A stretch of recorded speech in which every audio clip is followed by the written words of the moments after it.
ക്ഷമിച്ചിടുന്നു, പരിഹാരം നൽകിയിടും പരിശുദ്ധൻ താൻ.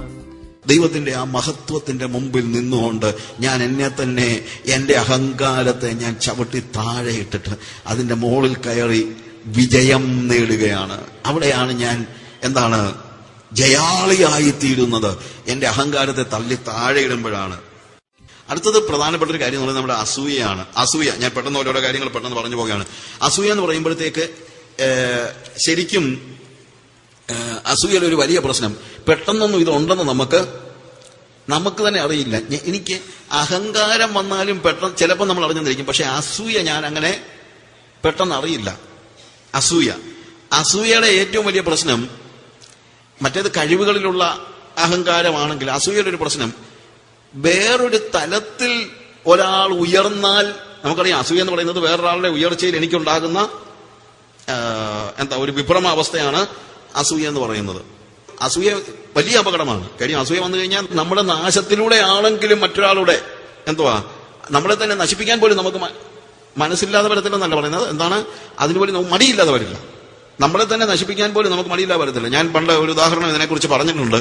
അതായത് ഈ പഴയ കാലത്ത് കാശൊക്കെ ഉണ്ടായിരുന്ന ഒരു വീട്, അവരുടെ ജോലിക്കാരൊരാള് അയൽവക്കത്ത് അങ്ങ് പൈസാക്കാരായി ഇവരങ്ങ് ക്ഷയിക്കുകയും ചെയ്തു.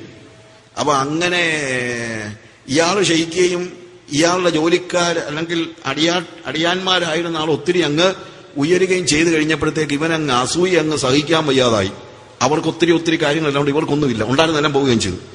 ഒരു ദിവസം ഇയാൾ തപസ് ചെയ്ത്, അങ്ങനെ ഒരു കഥയാണ്, തപസ് ചെയ്ത് ദൈവം പ്രത്യക്ഷപ്പെട്ടപ്പോൾ ദൈവം നേരത്തെ അങ്ങ് പറഞ്ഞു, ഞാൻ നീ എന്ത് വേണമെങ്കിലും ചോദിച്ചു, അത് തരാൻ വേണ്ടി വന്നിരിക്കുകയാണ്. പക്ഷെ ഒറ്റ കാര്യമേ ഉള്ളൂ, നീ എന്ത് ചോദിച്ചാലും അത് ഞാൻ നിനക്ക് തരും, പക്ഷെ അതിന്റെ ഇരട്ടി ഞാൻ നിന്റെ അയൽവക്കക്കാരന് കൊടുക്കുമെന്ന്. ഇവനാണെങ്കിൽ അയൽവക്കക്കാരന്റെ നഷ്ടം കാണാനാണ് ഈ തപസ് ചെയ്ത് തന്നെ. ഇപ്പൊ ദൈവം പറഞ്ഞ നീ എന്ത് വേണമെന്ന് ചോദിച്ചോ, നീ ഒരു കാറ് ചോദിച്ചാൽ ഞാൻ നിനക്ക് ഒരു കാറ് തരും, പക്ഷെ അപ്പുറത്ത് ഞാൻ 2 കാറ് കൊടുക്കും. നീ ഒരു വീട് ചോദിച്ചാൽ നിനക്ക് ഒരു വീട് തരും, പക്ഷെ അപ്പുറത്ത് 2 വീട് കൊടുക്കും. നീ 10 ലക്ഷം ചോദിച്ചാൽ നിനക്ക് 10 ലക്ഷം തരും, പക്ഷെ അവന് ഞാൻ 20 ലക്ഷം കൊടുക്കും. ഇവൻ എന്ത് ചെയ്യാനാ? ദൈവം വന്ന് നിൽക്കുകയുമാ. പക്ഷെ ഇവൻ ബുദ്ധിയുള്ളവനായിരുന്നു. അവൻ പറഞ്ഞു, ദൈവമേ, ഞാൻ പ്രാർത്ഥിച്ചത് ഒരൊറ്റ കാര്യത്തിനാ, എന്റെ ഒരു കണ്ണ് നീ അങ്ങ് കുത്തി പൊട്ടിക്കണം. അപ്പൊ എന്ത് സംഭവിച്ചോളും? ഞാനതാ പറഞ്ഞത്, നമ്മുടെ അസൂയ എത്ര ശക്തമാണെന്നുള്ളതൊന്ന് ആലോചിച്ച് നോക്കിക്കേ. സ്വന്തം നാശം പോലും കണക്കാക്കാതെ മറ്റുള്ളവർ നശിക്കുന്നതിലുള്ള സന്തോഷം നമുക്ക് പലപ്പോഴും ഉണ്ടാകുന്നുണ്ട്. എന്നാൽ എപ്പോഴും എവിടെയാണ് അസൂയ ഉണ്ടാകുന്ന ചോദിച്ചു കഴിഞ്ഞാൽ, എന്റെ ഫീൽഡിൽ ഒരാൾ കളിക്കുമ്പോഴാണ് എനിക്ക് അസൂയ ഉണ്ടാകുന്നത്, അല്ലെങ്കിൽ ഒരു അസൂയ ഉണ്ടാകത്തില്ല. ഞാൻ ഈ ദാവീദിന്റെയും ഗൊല്യാത്തിന്റെയും ഒക്കെ സ്റ്റോറി പഠിക്കുമ്പോഴെല്ലാം ഞാൻ ആലോചിക്കാറുണ്ട്. ദാവീദിന്റെയും ശൗലിന്റെയും സ്റ്റോറി വായിക്കുമ്പോൾ, ദാവീദിന്റെയും ശൗലിന്റെ സ്റ്റോറി വായിക്കുമ്പോഴത്തേക്ക്, ദാവീദിനെ ശൗൽ ആദ്യം പരിചയപ്പെടുന്നത് ആരായിട്ടാണ്? ഒരു കിന്നരം വായനക്കാരനായിട്ടാണ്. കിന്നര വായനയിൽ നിപുണനായ യുവാവ്. ഒരിക്കലെങ്കിലും ശൗലിന് ദാവീദിന്റെ കിന്നര വായനയിൽ അസൂയ തോന്നിയിട്ടുണ്ടോ? ഇല്ല. കാര്യം അവന്റെ ഫീൽഡല്ല. പക്ഷേ യുദ്ധത്തിൽ ചെന്ന് ഗോല്യാത്തിനെ കൊന്നപ്പോൾ ശൗൽ 1000 കൊന്നു, ദാവീദോ 10,000 എന്ന് കന്യകമാർ പാടിയപ്പോൾ അവന് കണ്ണുകടിയായി. അവന്റെ ഫീൽഡിൽ കയറി കളിക്കുമ്പോഴാണ് ഈ പ്രശ്നം ഉണ്ടാകുന്നത്. ഞാൻ പറഞ്ഞ മനസ്സിലാക്കണം. എന്റെ ബ്രദറെ, എനിക്ക് ഒരസൂയയും ഇല്ല എന്നൊക്കെ പറയുന്നവര് ഒന്നുകൂടെ ഒന്ന് ആലോചിക്കണം, എന്തുകൊണ്ട് അസൂയ ഇല്ലാത്തത്? വേറൊരു ഫീൽഡിൽ കിടന്ന് കളിക്കുന്ന ആളോട് നമുക്ക് ചിലപ്പം അസൂയ തോന്നത്തില്ല, പക്ഷെ നമ്മുടെ ഫീൽഡിൽ ഒരുത്തൻ കിടന്ന് കളിക്കുമ്പോഴാണ് അസൂയ തോന്നുന്നത് എന്ന് നമുക്ക് മനസ്സിലാക്കണം. എന്നാല് അസൂയ എന്ന് പറയുന്നത് ദൈവം നരകത്തിലേക്ക് പോകുന്ന ഒരു പാപമായിട്ട് തന്നെ കണക്കാക്കുന്നു. അല്ലാതെ it's not a small thing. സ്വർഗത്തിൽ പക്ഷെ അസൂയയില്ല. സ്വർഗത്തിൽ ഒരാൾക്ക് കൂടുതൽ പ്രതിഫലം കിട്ടിയാലും നമുക്ക് അസൂയൊന്നുമില്ല. ഞാൻ ബരാമ്പൂരിലുള്ള പോൾ എന്ന് പറഞ്ഞൊരു സഹോദരനുണ്ട്. He was a man of prayer. ഒരു പ്രാർത്ഥനാ മനുഷ്യനാണ്, എപ്പോഴും ഇരുന്ന് പ്രാർത്ഥിക്കുന്ന ഒരു ദൈവദാസനാണ്. അദ്ദേഹം വലിയ പ്രസംഗനോ മറ്റൊന്നുമല്ല. അപ്പൊ ഞാൻ പോളനെ കണ്ടിട്ട് ഒരു പ്രാവശ്യം പറഞ്ഞു, പോളെ, ഒരു സത്യം ഞാൻ പറയാം, ഞാൻ ഈ ലോകം മുഴുവൻ നടന്ന് സുവിശേഷം പറഞ്ഞാലും സ്വർഗത്തിൽ ചെല്ലുമ്പോൾ ഒരു കാര്യം ശരിയാണ്, എന്നേക്കാൾ കൂടുതൽ പ്രതിഫലം കിട്ടുന്നത് പോളനായിരിക്കും. അങ്ങനൊന്നും ഇല്ല അച്ഛാ എന്ന് പോളോ. ഞാൻ പറഞ്ഞു, അങ്ങനൊക്കെ തന്നെയാണ്. അതൊരു ഫാക്ട്, അതെനിക്കറിയാം. പിന്നെ എനിക്ക് ആകെയുള്ള ആശ്വാസം സ്വർഗത്തിൽ അസൂയയില്ലല്ലോ. അതുകൊണ്ട് പോളിന് കൂടുതൽ പ്രതിഫലം കിട്ടുമ്പോൾ ഞാൻ കർത്താവിന്റെ അടുത്ത് ചെന്ന് കർത്താവിനോട് താങ്ക് യു ജീസസ് എന്നേ പറയത്തുള്ളൂ. അവിടെ നീ എന്താ എനിക്ക് അത് തരാത്തതെന്ന് ചോദിക്കത്തില്ല. അവിടെ ചെല്ലുമ്പോൾ എന്തില്ല? അസൂയയില്ല. പ്രിയമുള്ളവരെ, സ്വർഗത്തിൽ ജീവിക്കുന്നവരെ വേണം നമ്മൾ ഇവിടെയും ജീവിക്കാൻ എന്ന് നമുക്ക് മനസ്സിലാക്കണം. എന്തുകൊണ്ടാണ് നമുക്ക് അസൂയ ഉണ്ടാകുന്നത്? നമ്മൾ ആരാണെന്ന് നമ്മൾ അറിയാത്തത് കൊണ്ടാണ് നമുക്ക് അസൂയ ഉണ്ടാകുന്നത്. വേറൊരാളുമായിട്ട് ഞാൻ എന്തിനാ തട്ടിച്ചു നോക്കുന്നത്? ഞാൻ ആരാണ്? എന്റെ ഐഡന്റിറ്റി ഞാൻ എന്തിലാണ് കണ്ടെത്തിയിരിക്കുന്നത് എന്നുള്ളതാണ് പ്രധാനപ്പെട്ട വിഷയം. എന്റെ ഐഡന്റിറ്റി ഞാൻ എന്തിനാണ് കണ്ടെത്തിയിരിക്കുന്നത്? ഞാൻ എന്റെ ഐഡന്റിറ്റി കണ്ടെത്തിയിരിക്കുന്നത് ദൈവമായിട്ടാണ്. ഞാൻ ചിലപ്പോൾ പറയാറുണ്ട്, എന്റെ ഐഡന്റിറ്റി ഞാൻ ജീസസ് മിഷനുമായിട്ട് ബന്ധപ്പെടുത്തി പോലും ഉണ്ടാക്കിയിട്ടില്ല. ജീസസുമായിട്ട് ബന്ധപ്പെടുത്തിയേ ഉണ്ടാക്കിയിട്ടുള്ളൂ. അതുകൊണ്ട് സംഘടന പോലും എന്റെ 7 അയലോക്കത്തൂടെ പോയിട്ടില്ല. ഞാൻ ആഫ്രിക്കയിലെ ടാങ്ക എന്ന് പറയുന്ന സ്ഥലത്തുണ്ടായിരുന്ന സമയത്ത് അവിടെ ഒരു ഇസ്ലാമിക് ഡോമിനൻസ് ഉള്ള സ്ഥലമാണ്. ഞങ്ങൾ അവിടെ ഒരു പരസ്യ യോഗം ക്രൂസൈഡ് നടത്തുകയാണ്. പക്ഷേ ഒരു ചന്തസ്ഥലമാണ്, ഈവനിങ് മാർക്കറ്റാണ്. ഈ പഴയ തുണിയും അതൊക്കെ വിൽക്കുന്ന ഒരു മാർക്കറ്റ്. 500 കടകളെങ്കിലും ഉണ്ട്. എല്ലാം ഈ ചിന്തിക്കട നമ്മൾ പറയുമല്ലോ, കൊച്ചു കൊച്ചു കടകൾ. എന്താ ഈ അപ്പം ഇങ്ങനത്തെ കടകൾ. അപ്പം ഞാൻ അവിടെ ചെല്ലുന്ന ദിവസം നേരെ ചെന്നപ്പോഴത്തേക്ക് ഒരു 500-നും 800-നും ഇടയ്ക്ക് കടകളുണ്ട്. കച്ചവടം തകർന്ന് നടക്കണം. അതിന്റെ ഒരു വലിയൊരു മൈതാനമാണ്. അതിന്റെ ഒരു സൈഡില് ഞങ്ങൾ പ്രസംഗിക്കുകയാണ്. അപ്പോൾ 5 മണിക്ക് ഞങ്ങളുടെ മീറ്റിംഗ് തുടങ്ങി. 8 മണിക്ക് മീറ്റിംഗ് തീർത്ത് ഞങ്ങൾ നോക്കിയപ്പോഴത്തേക്ക് ഒരൊറ്റ കട പോലും അവിടെ ഇല്ല. കടയില്ലെന്ന് തന്നെയല്ല, ഒരു കടയുടെ തൂണ് പോലും അവിടെ നിൽപ്പില്ല. ഇവരെന്നാന്നറിയാമോ? ഉച്ചയ്ക്ക് തൂണും ഷാമിയാന എല്ലാ സാധനങ്ങളും കൊണ്ട് വന്നിട്ട് സാധനങ്ങളും കൊണ്ട് വരും. വൈകുന്നേരം ആകുമ്പോൾ ഇതെല്ലാം ഊരിക്കൊണ്ട് പോകും. കാര്യം ഇട്ടേച്ച് പോയാൽ നാളെ കാണത്തില്ല അവിടെ. അങ്ങനത്തെ ഒരു സ്ഥലമാണ്. അടച്ച് പൂട്ടിക്കെട്ടാൻ അവർക്ക് 5 മിനിറ്റ് അല്ലെങ്കിൽ 10 മിനിറ്റ് മതി. കടയെല്ലാം കൂടെ അടച്ച് പൂട്ടിക്കെട്ടാൻ അരമണിക്കൂറിൽ കൂടുതൽ വേണ്ട. അരമണിക്കൂർ കൊണ്ട് ഈ കട അടച്ച് പൂട്ടിക്കെട്ടും അവർ. അപ്പൊ ഞാൻ എന്റെ ദൈവസാന്നിധ്യം ഞാൻ പറഞ്ഞു, കർത്താവേ, എനിക്ക് സംഘടന ഇത്രയേ ഉള്ളൂ. അരമണിക്കൂർ കൊണ്ട് അടച്ചു കൂട്ടിക്കെട്ടാൻ പറ്റുന്ന രീതിയിലുള്ള അറ്റാച്ച്മെന്റ് എനിക്ക് സംഘടനയോടും ഉള്ളൂ. എനിക്ക് അത്രേ ഉള്ളൂ. എന്റെ ജീസസ് മിഷനോടും അത്രേ ഉള്ളൂ. കാര്യം എന്റെ റിലേഷൻ ആരോടാണ്? ജീസസിനോടാണ്. ഞാൻ ആരാണ് എന്നുള്ളത് എനിക്കറിയാം. അത് ഞാൻ കണ്ടെത്തുന്നത് സംഘടനയുടെ പ്രസിഡന്റോ സെക്രട്ടറിയോ ചെയർമാനോ ആകുന്നതിലല്ല. അത് ഞാൻ കണ്ടെത്തുന്നത് ആളുകൾ എന്നെ എങ്ങനെ വിളിക്കുന്നു എന്നുള്ളതിന്റെ അടിസ്ഥാനത്തിലല്ല. ചില ആളുകൾക്കൊക്കെ ഒരു വലിയൊരു പ്രശ്നമാണ് എങ്ങനെ വിളിക്കുന്നു എന്നുള്ളത്. പണ്ടൊരാള് കുമ്പനാട്ട് വന്നെന്നാ പറയുന്നത്. സിയോൻ കാഹളത്തിന്റെ ഓഫീസിൽ വന്നിട്ട് പറഞ്ഞു, എന്റെ അഡ്രസ്സിൽ ഒരു മാറ്റമുണ്ട്. ചോദിച്ചു, എന്താ മാറ്റം? നിങ്ങളുടെ സ്ഥലമാറ്റം ഇല്ലായിരുന്നൊരു പ്രാവശ്യം. സ്ഥലമാറ്റമല്ല, ഇപ്പൊ എനിക്ക് ഓർഡിനേഷൻ കിട്ടി. ഇപ്പൊ ഇവാഞ്ചലിസ്റ്റ് എന്നാ പറഞ്ഞു വരുന്നത്. അത് മാറ്റി പാസ്റ്റർ എന്നാക്കണമെന്ന്. മാസികയുടെ റാപ്പറയില്. ഇതാണ് മനുഷ്യന്റെ പ്രശ്നം. അപ്പൊ ഇതിനകത്ത് എന്താ മാഹാത്മ്യം? ഞാൻ ഈ നോർത്ത് ഇന്ത്യയിൽ പോകുമ്പോഴും ഈവൻ പുറത്താണെങ്കിലും ഒക്കെ ആളുകൾ പലപ്പോഴും ഉണ്ടല്ലോ, അവരുടെ പ്രശ്നം എന്ന് പറഞ്ഞു കഴിഞ്ഞാൽ അവർക്ക് ഇത് പറയാനൊന്നും അറിയത്തില്ല. അവര് അതുകൊണ്ട് ചെല്ലുമ്പോൾ ചിലപ്പം introduce reverend Saju John Mathew has come എന്നൊക്കെ പറയുമ്പോഴത്തേക്ക് എനിക്ക് പലപ്പോഴും തോന്നില്ല, ഇയാൾ എന്ത് ഈ പറയുന്നേ. പലപ്പോഴും ഞാൻ ചിന്തിച്ചിട്ടുണ്ട്, ഇതങ്ങ് കണ്ണിച്ചു പറഞ്ഞാലോ, എന്റെ പൊന്നു സഹോദരൻ, ഞാൻ റെവറൻഡ് ഒന്നുമല്ല എന്നങ്ങ് പറഞ്ഞാലോ എന്ന് ആലോചിച്ചിട്ടുണ്ട്. പിന്നെ ദൈവം എന്നോട് ചോദിച്ചു, നീ എന്തിനാ ഇതൊക്കെ പറയാൻ പോകുന്നത്? കാരണം അത് പറയുമ്പോൾ നിനക്ക് ഒരു ചിന്തയുണ്ടല്ലോ, റെവറൻഡ് എന്ന് പറഞ്ഞാൽ ഏതാണ്ട് വലിയ കാര്യമാണെന്ന്. അതുകൊണ്ടല്ലോ വേണ്ടാന്ന് പറയുന്നത്. അത് വലിയ കാര്യമാണെന്ന് നീ ചിന്തിക്കുന്നത് കൊണ്ടല്ലേ അങ്ങനെ വേണ്ടാന്ന് പറയുന്നത്. പിന്നെ കർത്താവിനോട് പറഞ്ഞ കാര്യം അതുപോലെ അങ്ങ് പറയുക, എടാ ഇന്ന് ഇവര് നിന്നെ റെവറൻഡ് എന്ന് വിളിക്കും, നാളെ ചിലപ്പോ പട്ടിന്ന് വിളിക്കും. റെവറൻഡ് എന്ന് വിളിക്കുമ്പോൾ നീ പൊങ്ങുകയും വേണ്ട, പട്ടിന്ന് വിളിക്കുമ്പോൾ നീ താഴുകയും വേണ്ട. കാര്യം നിനക്ക് നീ ആരാണെന്ന് അറിയാമല്ലോ.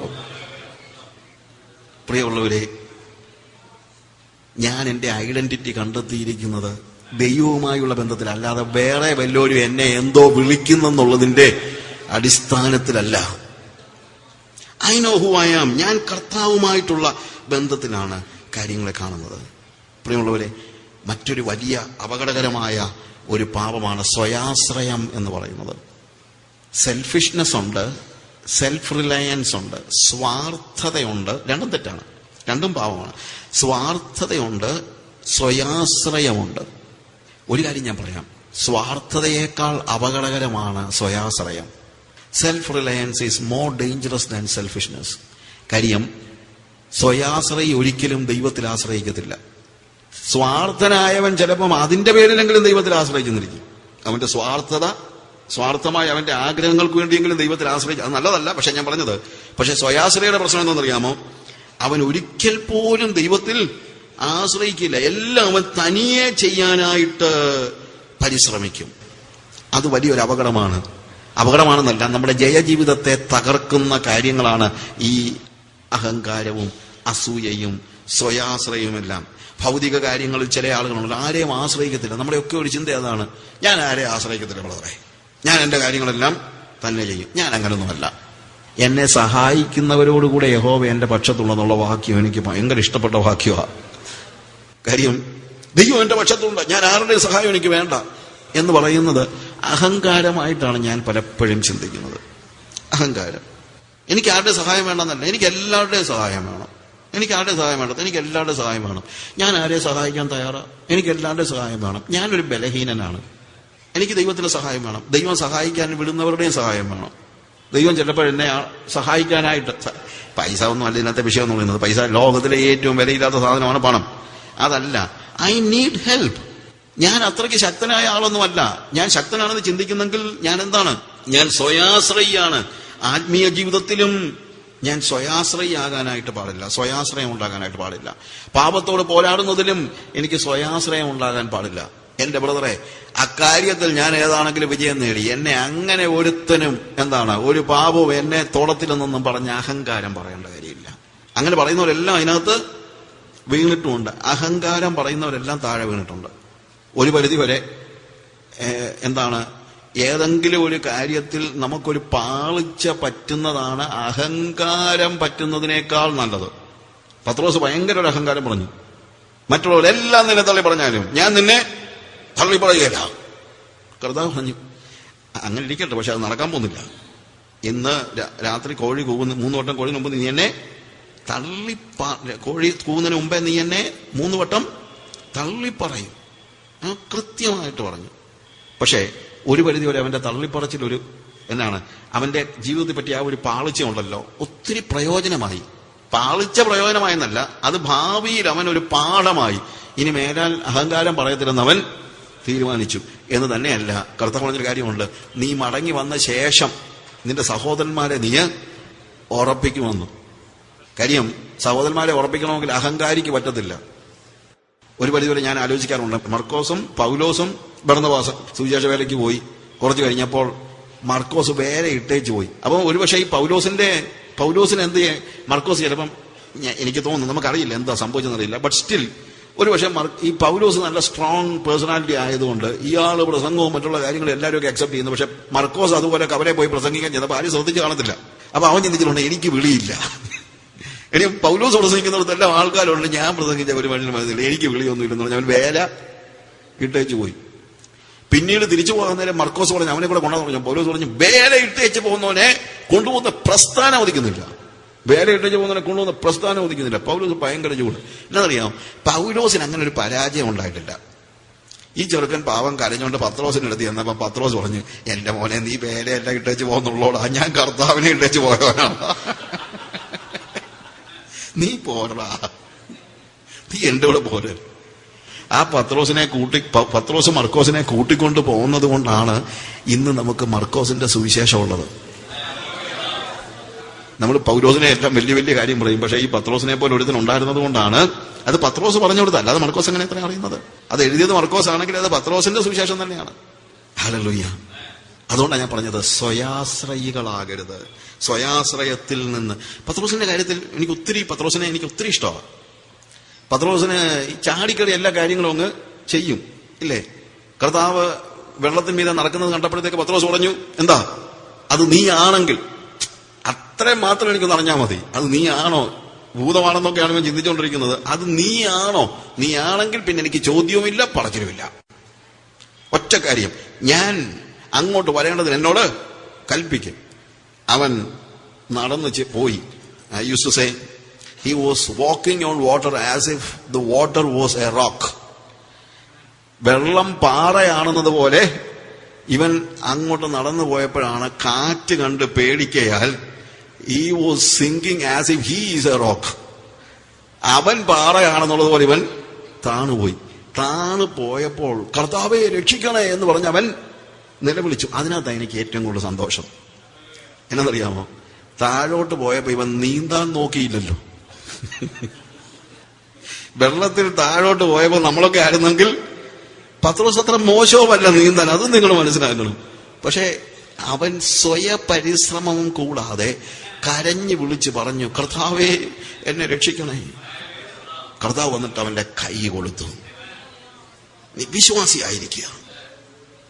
എന്റെ ജീവിതത്തിൽ ഏത് പരാജയം ഉള്ളപ്പോഴും എനിക്ക് യേശുവിനുള്ള ഏറ്റവും വലിയ സ്നേഹം പരാജയപ്പെടുമ്പോഴും അവന്റെ അടുത്ത് ചെല്ലാമെന്നുള്ളതാണ്. പരാജയം ഉണ്ടാകരുത്, പക്ഷേ എന്റെ ജീവിതത്തിൽ ഒരു പരാജയം ഉണ്ടായാലും എനിക്ക് അവന്റെ അടുത്ത് ചെല്ലാം. എത്രയോ പ്രാവശ്യം പരാജയപ്പെട്ടിട്ട് ഞാൻ അടുത്ത് ചെല്ലുന്നു. ഉടനെ കരണത്തടിക്കുകയല്ല അവൻ ചെയ്യുന്നത്. പരാജയം ഒന്നും സാരമില്ല, അതൊന്നും ഒരു ഇഷ്യൂ അല്ലെന്നല്ല പറഞ്ഞത്. എടാ വെള്ളത്തിൽ മുങ്ങിക്കിടക്കാൻ പറഞ്ഞു, നീ കുറച്ചേരം മുങ്ങിക്കിടന്നു, ഒന്ന് നീന്തിയിട്ടൊക്കെ പോരെന്നൊന്നുമല്ല പറഞ്ഞത്. അവനെ രക്ഷിച്ചു. നമ്മുടെ ജീവിതത്തിൽ ഒരു പാളിച്ച ഉണ്ടായാൽ, യേശു കർത്താവിനെ സ്വീകരിച്ചതിന് ശേഷം നമ്മുടെ ജീവിതത്തിൽ ഒരു പരാജയം ഉണ്ടാകാം. നീന്തിപ്പക്കയറാൻ പരിശ്രമിക്കരുത്. എന്ത് ചെയ്യണം? കരയണം, ഏറ്റുപറയണം, ഉപേക്ഷിക്കണം, അവന്റെ കരം പിടിക്കണം. കർത്താവേ, ഞാൻ തനിയെ നടന്നാൽ താഴെ വീഴും, എന്റെ കൈ പിടിച്ചോണേ എന്ന് പറയണം. പിന്നെന്താ കാണുന്നത്? യേശു പത്രോസിന്റെ കൈ പിടിച്ചോണ്ട് അവരൊരുമിച്ച് നടന്ന് പടകിൽ കയറി. കാറ്റ് ശാന്തമായി. ഹല്ലേലൂയ. സ്വയം ജീവിക്കാൻ പരിശ്രമിക്കരുത്. ആത്മീയ ജീവിതത്തിൽ സ്വയാശ്രയിയാകരുത്. ജീവിതത്തിൽ ഒരു പാളിച്ച വന്നു കഴിഞ്ഞാൽ പിശാച് പറയും, ഇനി നീ മുങ്ങി, അതിന് യാതൊരു സംശയമില്ല, ഇനി നിനക്ക് പൊങ്ങാൻ പറ്റില്ല. അതുമല്ല, മുങ്ങരുത്, താഴെ വീഴരുത്, ഒക്കെ ശരിയാണ്. അതുകൊണ്ടാണ് എനിക്ക് ഈ വേദോസം ഭയങ്കര ഇഷ്ടമുള്ളത്. എന്നാണെന്നറിയാമോ? വേദോസം ഭയങ്കര റിയലിസ്റ്റിക് ആയിട്ടുള്ള ബുക്കാണ്, ഭയങ്കര റിയലിസ്റ്റിക് ആണ്. യോഹന്നാന്റെ ലേഖനം, 1 യോഹന്നാൻ ലേഖനം 2-ാം വാക്യത്തിൽ, കുഞ്ഞുങ്ങളെ നിങ്ങൾ പാപം ചെയ്യാതിരിക്കാൻ ഇത് ഞാൻ നിങ്ങൾക്ക് എഴുതുന്നു. ഞാനാണെങ്കിൽ അവിടെ കൊണ്ട് നിർത്തിയേനെ. നിങ്ങൾ പാപം ചെയ്യാതിരിക്കാൻ ഇത് ഞാൻ നിങ്ങൾക്ക് എഴുതുന്നു. എന്താണ് എഴുതിയിരിക്കുന്നത്? പാപം ചെയ്യരുത്, പാപം ചെയ്യരുത്. ശരിയാണ്, ഈ പറഞ്ഞതൊക്കെ ശരിയാണ്. പക്ഷെ യോഹന്നാൻ പറയാ, അല്ല, നിങ്ങളിൽ ഒരാൾ പാപം ചെയ്തു എങ്കിലോ നിങ്ങൾക്ക് നീതിമാനായ ക്രിസ്തു എന്ന കാര്യസ്ഥൻ പിതാവിന്റെ സന്നിധിയിൽ ഉണ്ട്. എന്ന് വെച്ചുകൊണ്ട് പാപം ചെയ്തുകൊണ്ടിരിക്കാനല്ല. നമ്മുടെ ചിന്ത അതാണ്. അതായത്, കുഞ്ഞുങ്ങളെ നിങ്ങൾ പാപം ചെയ്തോ, കുഴപ്പമില്ല. കാര്യം, നിങ്ങൾ പാപം ചെയ്താലും നിങ്ങൾക്കൊരു കാര്യസമുണ്ടെന്നാണ് എഴുതിയിരിക്കുന്നത്. എഴുതിയിരിക്കുന്നത് എന്തിനു വേണ്ടിയാണ്? പാപം ചെയ്യാനല്ല. എന്തിനു വേണ്ടിയാണ്? പാപം ചെയ്യാതിരിക്കാൻ ഇത് ഞാൻ നിങ്ങൾക്ക് എഴുതുന്നു.